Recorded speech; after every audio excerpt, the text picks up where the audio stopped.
Hi everyone, welcome back to this channel. In this tutorial, I will show you how to birdwatching the Eurasian Golden Oriole in Heartopia.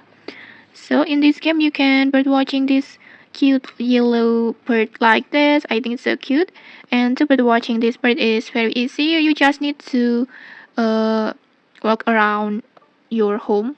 You can spot this bird at near your home like this, and it will spawn all time, all weather like this.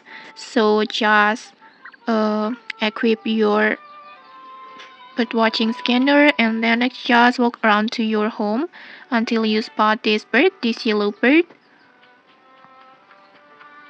And okay, today I haven't spotted this bird, but the key to birdwatching this bird, you just need to walk around to near your home or near your friend's home.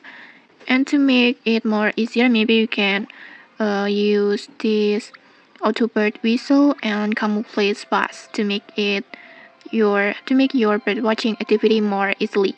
And okay, that's it. If you found this helpful, don't forget to like, comment, and subscribe for more tutorials. Thanks for watching, and see you.